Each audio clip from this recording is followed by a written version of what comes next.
우리 좌우에 계신 분들에게 인사하겠습니다. 사랑합니다. 축복합니다.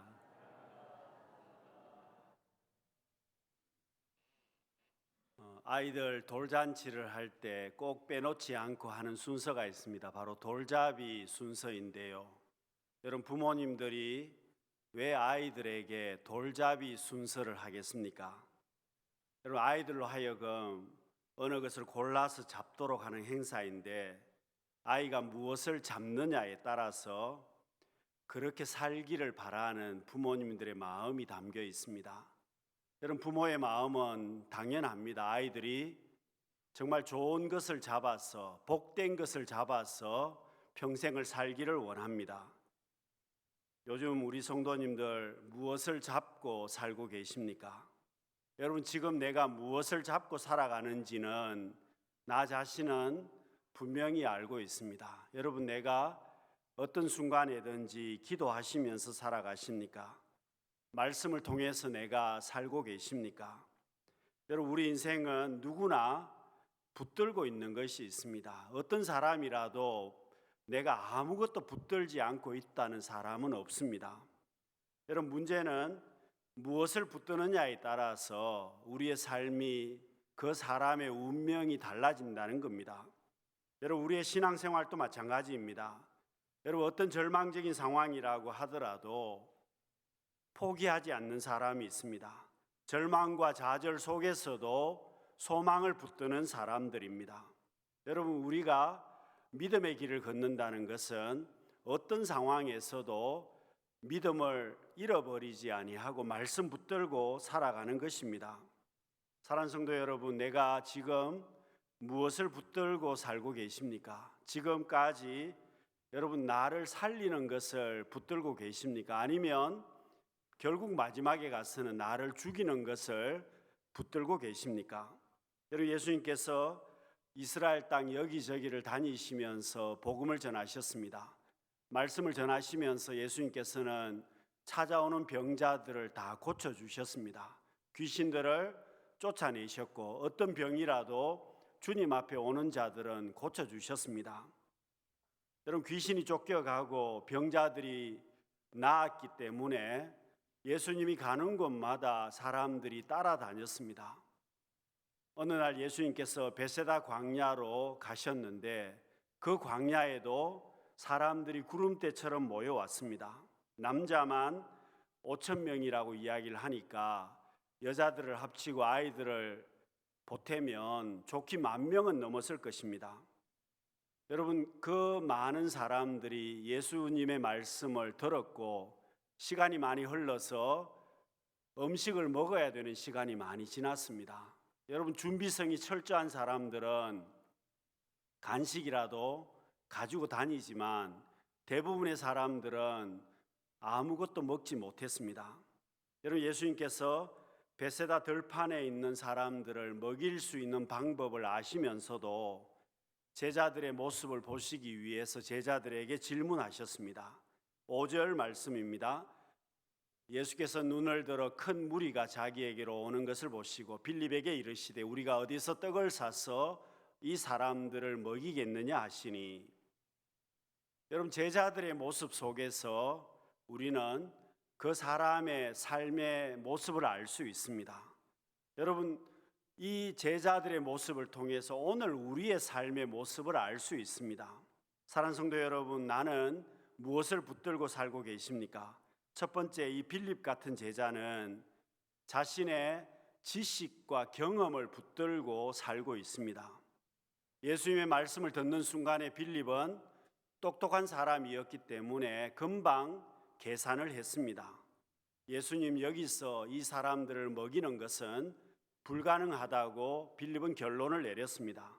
아무리 계산해도 불가능하다는 겁니다. 사람들이 너무 많기 때문에 빌립은 자기가 알고 있는 지식으로 계산을 합니다. 남자만 5,000명이고 이 사람들에게 떡을 조금씩만 주더라도 돈이 200데나리온이 필요하고, 돈이 200데나리온이 있어도 그 돈을 가지고 떡을 만들 수 있는 장소도 없고 그 떡을 구입할 수 있는 장소도 없기 때문에 이 사람들을 먹이는 것은 불가능하다고 결론을 내렸습니다.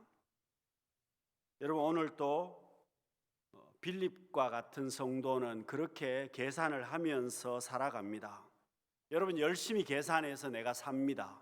그런데 여러분, 우리가 알아야 되는 것은 내가 아무리 열심히 계산하고 살아도 나의 경험이나 나의 지식을 붙들고 살면 어떻게 되겠습니까?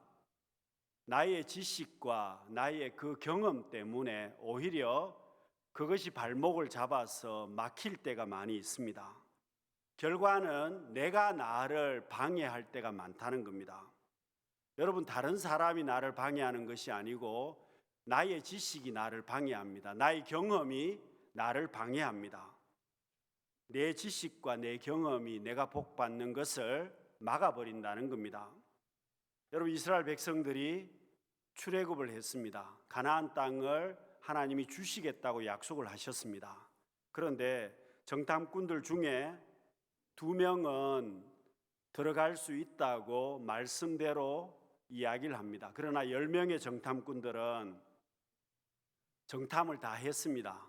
정탐을 한 다음에 자기 지식과 자기 경험을 이야기를 합니다. 그리고 그 사람들의 지금 현재의 상태를, 가나안 땅의 상태를 이야기합니다. 열매는 풍성하고 사람들은 거인족들이고, 그리고 성벽은 높고 무기는 많고 전쟁을 해서 우리가 이길 확률이 0%라는 겁니다. 그러니 우리는 들어갈 수 없다고 결론을 내렸습니다. 자신의 신앙으로 말을 하지 아니하고 오히려 자신의 경험과 지식으로, 환경으로만 대답을 했습니다. 결론이 우리는 메뚜기와 같아서 도무지 들어갈 수 없다고 결론을 내렸습니다. 그러나 그렇게 했기 때문에 결국 이스라엘 백성들은 40년 동안 광야에서 더 살게 되었습니다. 여러분, 빌립 같은 제자는 똑똑한 제자입니다. 그런데 그것 때문에 더 큰 일을 감당할 수가 없었습니다. 여러분, 지금도 마찬가지입니다. 똑똑한 사람들은 똑똑한 것 때문에 더 큰 일을 감당하지를 못합니다. 여러분, 왜 그렇겠습니까? 모든 것을 계산적으로만 하기에 그 계산으로 답이 나오지 않으면 할 수 없다는 겁니다. 여러분, 우리도 마찬가지입니다. 내가 믿음 없이 살면, 말씀 없이 살면, 기도 없이 살면 여러분, 우리는 내 지식과 내 경험으로만 살 수밖에 없습니다. 내 지식과 내 경험으로 산다면 우리는 하나님 앞에 푸념하게 되어 있습니다. 하나님, 내가 능력이 어디에 있습니까? 내 환경이 하나님 이런 데 어떻게 할 수 있겠습니까? 여러분, 내 지식과 내 경험만을 생각한다면 우리는 아무것도 할 수 없다고, 불가능하다고 이야기를 할 수밖에 없습니다. 여러분, 빌립은 눈에 보는 것을 정확하게 계산했습니다. 그렇지만 빌립이 놓친 것이 있습니다. 함께 하시는 예수님을 보지를 못했습니다. 능력의 근원이 되시는 예수님을 보지를 못했습니다. 자신에게 말씀하시는 모든 것을 주실 수 있는 주님을 알지를 못했습니다. 사랑하는 성도 여러분, 어려운 시대를 우리가 살아갑니다. 지식적으로, 경험적으로, 환경적으로 우리가 계산해서 살려고 하기보다는 나와 함께 하시는, 내게 능력 주시는 주님을 바라보며 주님의 은혜 가운데 살아갈 수 있는 우리 성도님들이 되시기를 바랍니다. 두 번째로, 우리가 무엇을 붙들고 살아갑니까? 안드레는 하나님의 말씀을 붙들었습니다. 안드레와 같은 제자는 주님의 말씀을 붙들었습니다. 여러분, 빌립에게 예수님께서 질문하셨지만 듣고 있던 모든 제자들이 그 말씀을 들었고, 안드레는 빌립이 놓친 예수님의 말씀을 듣고 적시로 움직였습니다. 말씀을 듣자마자 움직였다는 뜻입니다. 여러분, 우리의 믿음이 무엇입니까? 우리의 믿음은 행동으로 나타나야 온전한 믿음입니다. 여러분, 내가 아무리 믿음이 있다고 해도 행동하지 않는다면 그 사람의 믿음은 절반입니다. 여러분, 안드레는 행함이 있는 사람이었습니다. 여러분, 우리의 습관도 그렇습니다. 가장 조심해야 될 습관 가운데 한 가지는 뒤로 미루는 겁니다. 어떤 분은 책상 위에다가 이렇게 적어 놓았습니다. 적시로 행동할 것. 저 책상 위에도 글자가 많이 적혀져 있습니다. 여러 가지 글자를 많이 적어 놓았는데, 여러분, 사실 많이 적어 놓았지만 사실 행동으로 옮긴다는 것이 참 쉽지가 않습니다. 사랑하는 성도 여러분, 우리가 기도해야 된다고 생각이 된다면 적시로 기도해야만 합니다. 내가 말씀을 읽어야 된다고 생각했으면 말씀을 읽어야만 합니다. 여러분, 내가 지금 감사하다고 이야기를 해야 된다면 감사하다고 이야기를 해야만 합니다. 여러분, 내가 지금 미안하다고 이야기를 해야 된다면 지금 미안하다고 이야기를 해야만 합니다. 왜냐하면 그 시간을 놓치면 강물 흘러가듯이 다 흘러가 버립니다. 여러분, 안드레는 말씀이 떨어지자마자 빌립이 놓친 말씀을 안드레가 붙잡았습니다. 그 말씀대로 순종했습니다. 안드레가 음식을 찾아다녔습니다. 어디에 무엇이 없을까 음식을 찾아다니고 소년을 발견하고 그 소년을 보리떡 5개와 물고기 2마리를 가지고 있는 그 소년을 예수님 앞에 데리고 나왔습니다. 여러분, 그렇습니다. 순종이라고 하는 것은 계산해서는 순종이 되지 않습니다. 여러분, 내가 열심히 계산해서 순종할 수 있는 사람 별로 없습니다. 상황이나 형편을 계산하지 아니하고 말씀 붙들고 나가야 순종이 되듯이 안드레가 그렇게 합니다. 여러분, 만일 빌립이라면 어떻게 했겠습니까? 그 소년을 보고 그 소년이 가진 도시락을 보고 빌립이라면 오늘 우리라면 어떻게 대답했겠습니까? 꼬마야, 너나 그 도시락 잘 먹어라. 이걸 누구 코에다가 붙이겠느냐? 그렇게 말하지 않겠습니까? 그 도시락 하나 가지고 한 명도 먹지 못하는데 너나 열심히 먹으라고 이야기할 것입니다. 그러나 여러분, 안드레 역시도 의심이 있고 걱정이 있고 갈등이 있었을 겁니다. 그래도 주님 앞에 가지고 나왔습니다. 사랑하는 성도 여러분, 오늘 우리가 무엇을 붙들고 살아야만 합니까?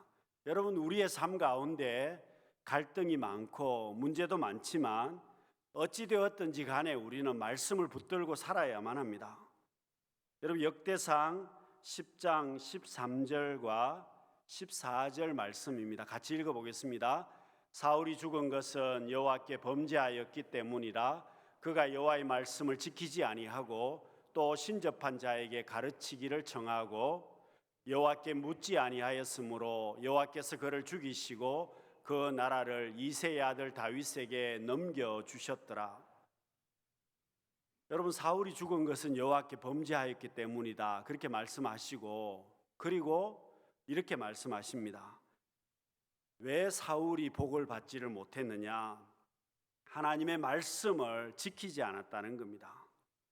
사울이 왜 승리하지 못했느냐? 하나님의 말씀을 붙들지 않았다는 겁니다. 여러분, 왜 우리가 하나님의 말씀을 지켜야 하겠습니까? 왜 우리가 하나님의 말씀을 붙들어야 되겠습니까? 예수님께서 뭐라고 말씀하셨습니까? 사람이 떡으로만 사는 것이 아니요 하나님의 말씀으로 살 것이다. 여러분, 우리의 삶에 떡이 더 필요한 것 같은데 예수님의 말씀은 하나님의 말씀을 붙들어야 한다는 겁니다. 왜 하나님의 말씀을 붙들어야 되느냐 하면 그 말씀을 붙들어야 말씀의 인도함을 받을 수 있고 하나님의 인도함을 받을 수 있고, 결국 떡이 생명을 가져다 주는 것 같지만 진정한 생명을 가져다 주는 것은 하나님의 말씀이라는 겁니다. 여러분, 12명의 정탐꾼 가운데 여호수아와 갈렙은 말씀을 붙들었습니다. 그런데 10명이 실패한 이유는 말씀을 전혀 생각하지 않았습니다. 하나님의 약속의 말씀을 붙들지 않았습니다. 말씀보다는 내 생각이나 경험이나 눈에 보이는 환경을 붙들었습니다. 여러분, 이스라엘 백성들이 언제 자기들이 환경을 이기고 모든 일을 했습니까? 출애굽하는 것도 하나님이 해주셨습니다. 홍해를 건너는 것도 하나님이 해주셨습니다. 자기들은 하나님의 말씀대로 따라온 것뿐이었습니다. 여러분, 가나안 땅 역시도 하나님이 주시겠다고 하셨으면 말씀을 따라서 순종하기만 했더라면 적시로 받았을 것입니다. 여러분, 사울 왕이 안타까운 것은 환경이 좋은 사람이었습니다. 능력도 있는 사람이었습니다. 믿음도 있는 사람이었습니다. 그런데 하나님의 말씀을 끝까지 붙들지 않습니다. 여러분, 왕이 하나님의 말씀을 붙들지 않으니 그 나라가 어떻게 복을 받겠습니까?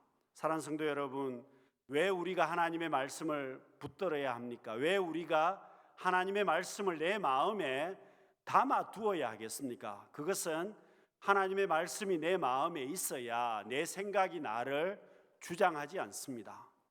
여러분, 하나님의 말씀이 내 마음에 있어야, 내 마음에 말씀을 담아 두어야 죄가 역사하지 않습니다. 죄가 나를 왕노릇하지 않습니다. 죄가 우리 몸을 지배하지 못하도록 말씀을 내 마음에 담아야만 합니다.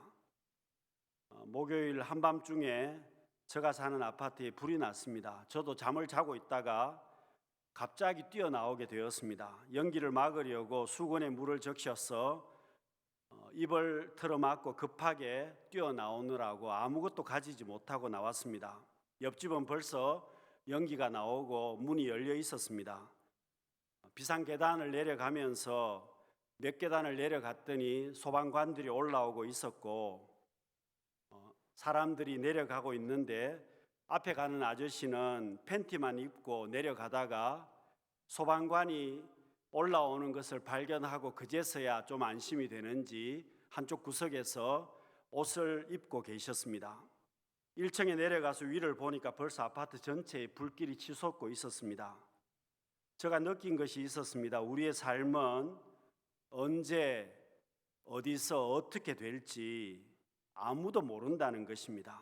여러분, 미래를 장담할 수 있는 사람이 누가 있습니까? 마침 이번 주 설교가 제가 계속해서 묵상하고 있었던 설교가 우리는 무엇을 붙들고 살아가는가 였는데, 정말 제가 느낀 것은 우리 인생이 엉뚱한 것을 잡으면 망한다는 것입니다. 여러분, 화재로 급하게 내려오다 보니까 평소 잘 살려면 준비를 해야 된다는 겁니다. 여러분, 요즘 생존 키트를 준비하는 사람들이 많이 있다고 합니다. 배낭에다가 생존에 필요한 절대적인 물품들을 가정에서 준비를 해놓는 것입니다. 그리고 문제가 생기면 그 생존 배낭을 들고 나가는 것입니다. 여러분, 마찬가지입니다. 저도 당해보니까 준비가 되어 있지 않으면 잡고 나갈 것이 아무것도 없습니다. 여러분, 무엇을 가지고 나가야 될지 시간도 없고 당황해서 생각도 나지 않습니다. 돈이 있으면 돈이라도 들고 나가야 되는데 여러분, 돈을 들고 나갈 시간도 없습니다.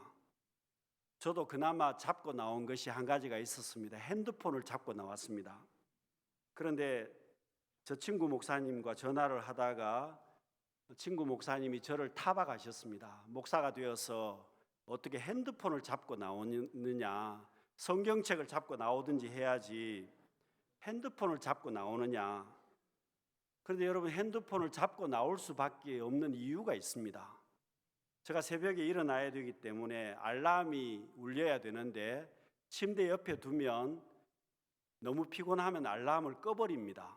그래서 무조건 일어나도록 탁자 위에다가, 멀리 떨어진 곳에 탁자 위에다가 눈에 잘 보이는 곳에 알람을 하기 위해서 핸드폰을 제일 눈에 잘 보이는 곳에 두었습니다. 그렇게 두었기 때문에 아무리 시간이 없어도 나오면서 핸드폰은 손에 잡혔습니다. 그렇습니다. 여러분, 우리가 평소에 하나님의 말씀을 내 마음에 담아 두어야 하고, 여러분, 말씀 붙들고 살아야 우리가 하나님의 인도하심을 받을 수 있습니다. 여러분, 그래도 정말 감사한 것은 여러분, 준비가 어느 정도 되어 있는 부분들이 있었습니다. 왜냐하면 저희 아파트에서 몇 년 전부터 화재 대피 훈련과 또 화재 시의 행동 요령에 대해서 엘리베이터 안에 그림을 많이 붙여 놓았습니다.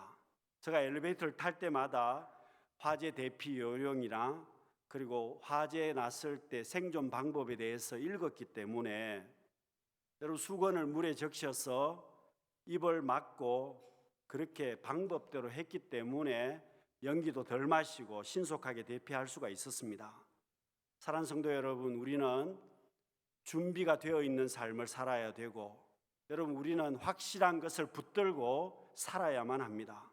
무엇보다도 하나님의 말씀을 붙들고 살아야 하고 여러분 우리가 인생을 살면서 내 경험이나 내 지식을 붙들지 말아야만 합니다. 생명의 말씀을 붙들고 살아가는 사람이 하나님의 인도하심과 하나님의 은혜를 누리게 될 것입니다.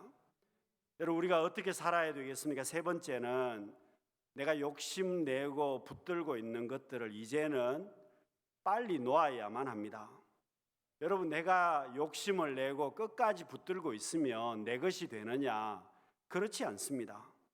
여러분 붙들고 있으면 강제로 놓을 때도 참 많습니다. 여러분 누군가 놓고 싶어서 놓겠습니까? 그러나 강제로 놓을 수밖에 없는 그런 상황이 온다는 겁니다. 여러분 요셉의 형제들이 요셉을 애굽에 팔아먹었습니다. 종으로 팔아먹었습니다. 그리고 요셉이 입었던 옷을 벗겨서 찢어서 염소의 피를 묻혀서 야곱에게 요셉이 죽었다고 이야기를 합니다. 여러분 야곱은 어떤 사람입니까? 성경을 통해서 보건대 야곱처럼 치밀하고 야곱처럼 지독하고 야곱처럼 똑똑한 사람이 많지 않을 것입니다. 그런데 그렇게 계산이 치밀한 야곱이 아들들에게 속았습니다. 무려 10년간이나 아들들에게 요셉이 죽었다고 속게 됩니다. 여러분 왜 그렇습니까? 야곱 역시도 자기 아버지 이삭을 잠깐 속일 때가 있었습니다. 그런데 여러분 야곱은 아들들에게 10년 이상을 속게 됩니다. 여러분 하나님께서 그만두시겠습니까? 여러분 야곱은 무엇보다도 붙들고 있는 것들이 참 많았습니다. 특별히 여러분 야곱이 붙든 사람이 라헬이었습니다. 얼마나 야곱이 사랑을 했든지 라헬은 야곱의 전부였습니다. 여러분 14년을 수일처럼 보낸 사람이 야곱이었습니다. 그러니 얼마나 사랑했습니까? 그런데 여러분 야곱이 그것 때문에 집착했고 사람 때문에 집착했습니다. 물질 때문에 집착했습니다. 그러다 보니까 고생을 많이 하고 결국은 놓게 되었습니다. 여러분 야곱 역시도 성숙하게 되었을 때에는 더 이상 붙들지 않습니다. 더 이상 집착하지 않습니다. 곡식을 사러 애굽에 자녀들을 보내었는데 변장한 요셉이 동생 베냐민을 데려오지 않으면 다음에 곡식을 주지 않겠다고 이야기를 합니다. 야곱의 아들들이 곡식이 다 떨어졌는데 다시 애굽에 가서 곡식을 사와야 하는데 야곱이 베냐민을 데려가는 것을 허락하지 않습니다.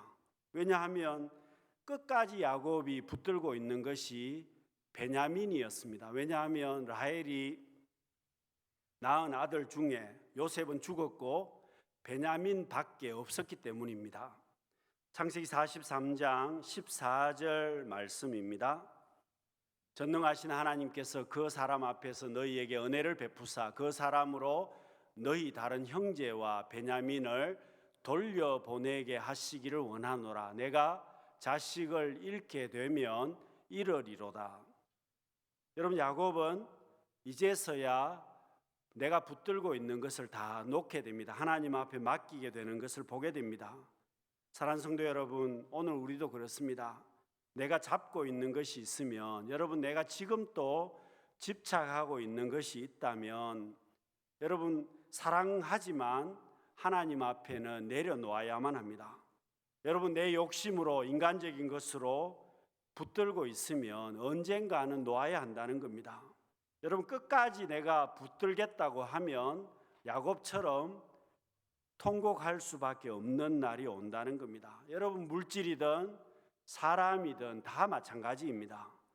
여러분 욕심으로 끝까지 붙들고 있으면 더 슬플 수밖에 없습니다. 내려놓고 하나님의 인도하심을 바라고 하나님 앞에 맡기면 더 큰 은혜를 누리게 될 것입니다. 사랑하는 성도 여러분, 그렇다고 해서 우리 인생이 항상 슬픔뿐이겠습니까? 항상 문제뿐이겠습니까? 여러분, 우리는 지금 어려운 시대를 살고 있고 문제도 많은 시간을 보내고 있지만, 여러분, 고통 가운데 있는 성도들도 많이 있지만 그 인생의 고통은 영원히 계속되지 않습니다. 여러분, 하나님께서 회복시켜 주실 때가 있습니다. 여러분, 하나님께서 기쁨을 주시는 날이 곧 온다는 겁니다. 여러분, 내가 욕심으로 인간적인 것을 붙들려고 하지 말고 하나님 앞에 맡기고 하나님의 인도하심을 따라간다면 결국 하나님께서 기쁨을 주시는 날이 곧 오게 될 것입니다. 여러분, 예수님께서 보리떡 5개와 물고기 2마리를 가지고 감사기도 하셨습니다. 감사기도 하셨더니 5,000명이 먹고 12광주리가 남았습니다. 예수님께서 감사하셨더니 모든 사람들이 원하는 대로 배부르게 먹었습니다. 사랑하는 성도 여러분, 지금 우리의 삶은 전염병 때문에 어렵기도 하고 문제와 사건 사고 때문에 어려운 가정들이 많이 있습니다. 여러분, 그래도 우리가 해야 되는 것은 세상의 지식이나 경험을 붙들고 환경을 붙들고 살아가는 것이 아니라, 내 욕심 붙들고 살아가는 것이 아니라 하나님의 말씀을 내 마음에 담고 살아가야만 합니다. 여러분, 말씀 붙들고 살아간다면 하나님께서 오병이어 기적의 역사를 우리의 삶 가운데 펼쳐주실 날이 곧 다가오게 될 것입니다. 하나님께서 내 삶을 인도해 주실 것이고 어떤 모양이든지 간에 오병이어 기적의 역사의 은혜를 우리의 삶 가운데 펼쳐주실 것입니다. 어려운 시대에 이런 하나님의 은혜를 누리며 살아갈 수 있는 우리 모두가 되실 수 있기를 바랍니다. 기도하겠습니다. 사랑이 많으신 하나님 아버지, 우리가 지금 무엇을 붙들고 살아가고 있습니까? 욕심이나 환경이나 지식이나 경험을 붙들고 살아가는 것이 아니라 어려운 시대에 하나님의 말씀을 마음에 담고 그 말씀 붙들고 하나님의 인도하심을 받으며 살아갈 수 있는 우리 모두가 되게 하여 주옵소서. 그러므로 내 삶에 하나님의 인도하심이 있고 오병이어 기적의 역사를 경험할 수 있는 우리 모두가 되게 하여 주옵소서. 예수님 이름으로 기도드립니다. 아멘.